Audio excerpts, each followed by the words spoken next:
देशात एका दिवसात आणखी 15,510 जणांना कोरोनाची लागण झाली आहे। त्यापैकी 87.25% रुग्ण महाराष्ट्रात, त्यानंतर केरळमध्ये, पंजाबमध्ये, कर्नाटक, तामिळनाडू आणि गुजरातमध्ये आहेत, असं केंद्रीय आरोग्य मंत्रालयानं सोमवारी सांगितलंय। सध्या 1,68,627 उपचाराधीन रुग्ण आहेत।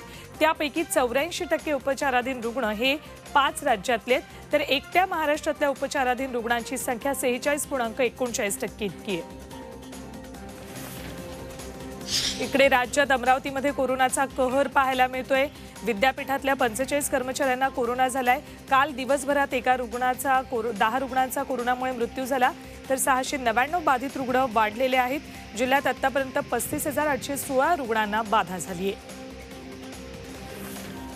इकडे कल्याण डोंबिवलीत सुद्धा 24 तासात 173 रुग्णांची नोंद झाली, तर 3 जणांचा मृत्यू झालेला आहे। 13 दिवसात 2000 रुग्ण वाढले, तर 22 जणांचा मृत्यू झालाय। राज्याचे मुख्यमंत्री उद्धव ठाकरे यांनी लॉकडाऊन करायचा की नाही यासाठी 7 दिवसांचा अल्टिमेटम दिलेला, पण 7 दिवसांनंतरही रुग्णांची संख्या वाढते, त्यामुळे लॉकडाऊन लागणार का अशी शक्यता आहे। मुंबईत आता फक्त 12 प्रतिबंधित विभाग आहेत। सर्वात जास्त प्रतिबंधित क्षेत्र ही भांडूपमध्ये आहेत।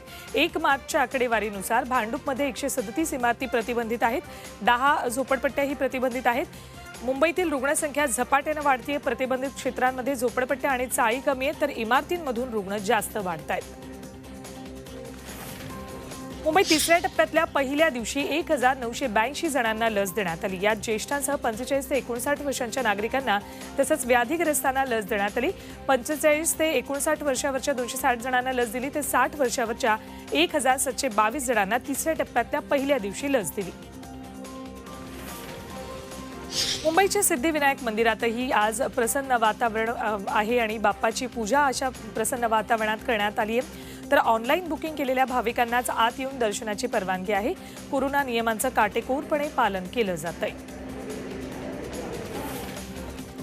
अंगारकी चतुर्थीनिमित्त तिकडे पुण्यातल्या श्रीमंत दगडूशेठ हलवाई गणपतीच्या दर्शनासाठी मोठी गर्दी झाली आहे। भल्या पहाटे भाविकांनी दर्शनासाठी रांगा लावल्यात, पण यावेळी कोरोनाच्या पार्श्वभूमीवर मंदिर अंगारकीच्या दिवशी बंद ठेवलंय, त्यामुळे मंदिर तसंच दर्शन रांगेत शुकशुकाट होता। असं असलं तरी मंदिराबाहेर भाविकांनी बाप्पाच्या दर्शनासाठी गर्दी केली। जमेल तसं आणि जमेल तिथून भाविक गणपतीचं दर्शन घेतात। या गर्दीवर नियंत्रण ठेवण्यासाठी आणि नियोजनासाठी देवस्थानकडून उपाययोजना आखण्यात आल्या आहेत। अष्टविनायक महागणपती रांजणगाव इथे लाडक्या बाप्पाच्या दर्शनासाठी भाविक गर्दी करतात, पण कोरोनाचा वाढता प्रभाव लक्षात घेता प्रशासनानं दर्शनासाठी मंदिर बंद केलेलं आहे। भाविक बाहेरूनच लाडक्या बाप्पाचं दर्शन घेतात। लाडक्या बाप्पाकडे कोरोनाचं संकट लवकरात लवकर दूर कर असं साकडंही घालतायत। कोरोनाच्या पार्श्वभूमीवर अनेक ठिकाणी निर्बंध घातले जात आहेत। आज अंगारकी संकष्टीच्या पार्श्वभूमीवरही अनेक गणेश मंदिरं भक्तांच्या दर्शनासाठी बंद ठेवली आहेत। कोल्हापुरात सुद्धा ओढ्यावरच्या सिद्धिविनायक मंदिर, महाद्वार रोडवरचं बिखांबी गणेश मंदिर दर्शनासाठी बंद आहे। तर अंगारकी चतुर्थीला नागपूरच्या टेकडी गणपतीचं दर्शन घेण्यासाठी मोठ्या संख्येनं भाविक जातात, पण नागपुरात कोरोनाचा प्रादुर्भाव वाढतोय। गर्दी न करण्याचं आवाहन त्यामुळे सगळ्यांनाच करण्यात आलंय।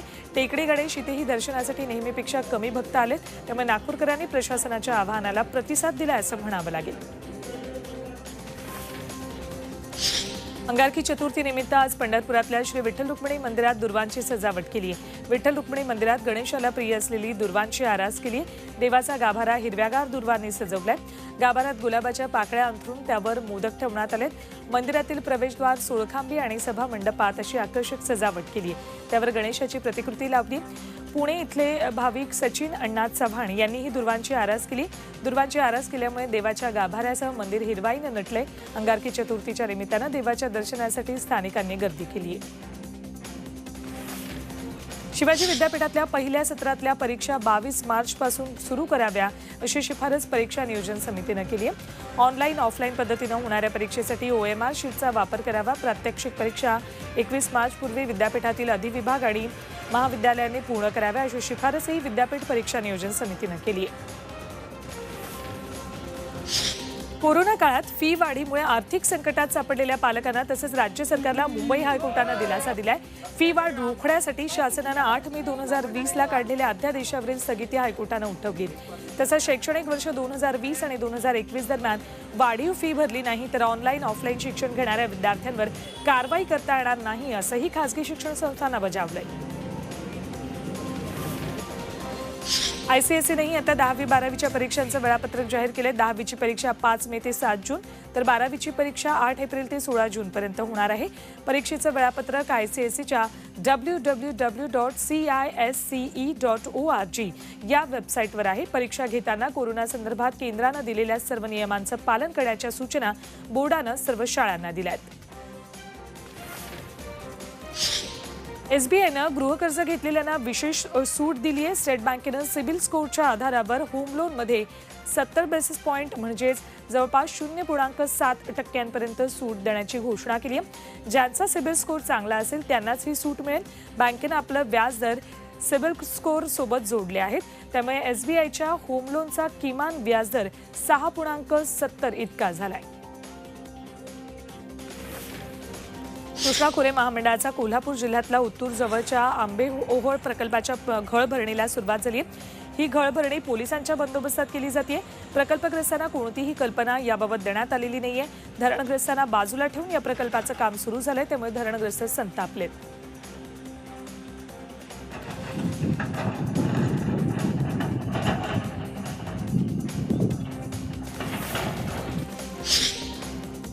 मुंबई महापालिका ताफ्यातल्या 220 गाड्या भंगारात काढल्या जात आहेत। आतापर्यंत 83 वाहनांची विल्हेवाटही लावलेली आहे। खराब झालेल्या गाड्या लोक रस्त्यावरच टाकून देतात, त्यामुळे शहरात अस्वच्छता वाढते। अशा गाड्या पालिका उचलते आणि त्यांचा लिलाव करते। पालिका ऑनलाईन लिलाव करते। 2020-21 या कालावधीत आयुर्मान संपलेल्या 220 गाड्या भंगारात काढल्या आहेत। सीएसएमटी स्टेशनची हरित स्टेशनच्या दिशेने वाटचाल सुरू आहे, त्यामुळे इंडियन ग्रीन बिल्डिंग काउन्सिलनं स्टेशनला सुवर्ण प्रमाणपत्र दिलंय। दिव्यांग आणि ज्येष्ठ नागरिकांसाठी अनुकूल रचना स्टेशनवर केली आहे। इलेक्ट्रिक गाड्यांसाठी चार्जिंग पॉईंट आहेत आणि स्टेशनच्या 15%हून अधिक जागेवर झाडं लावलेली आहेत। स्टेशनवरच्या 83% सांडपाण्यावर प्रक्रिया करतायत। हे सगळं पाणी स्थानकातच वापरलं जातंय। पश्चिम रेल्वेवर mobile train radio communication system यंत्रणा कार्यान्वित केली आहे।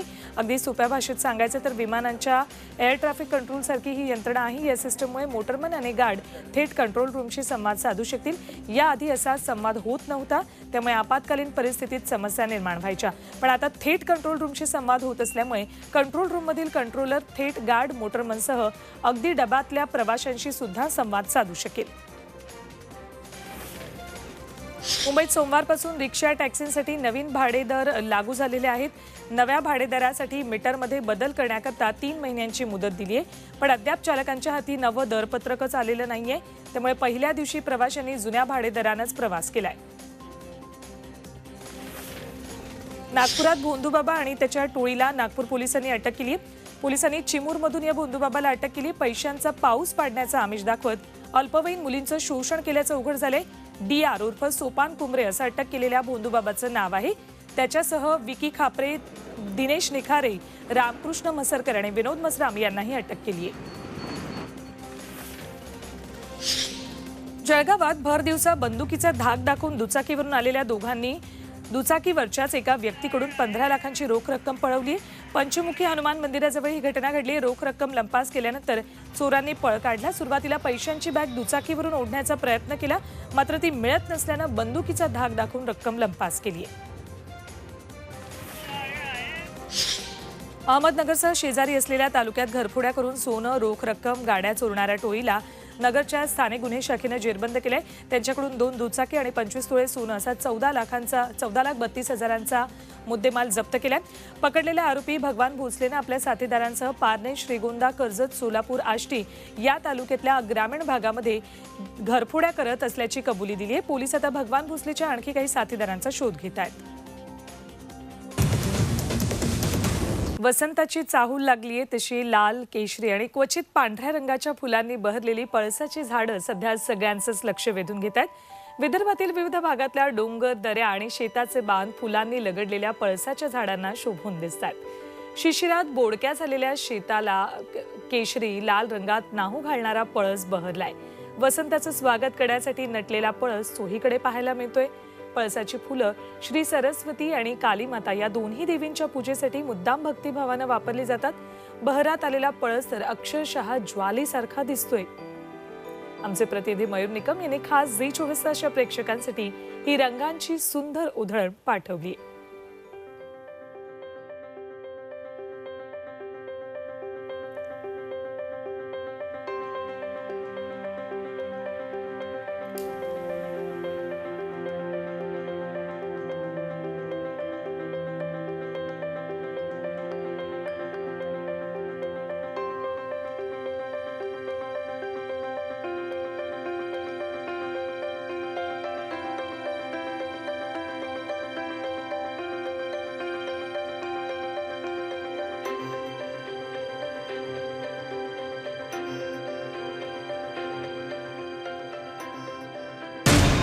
मराठ्यांची तळपती तलवार म्हणजे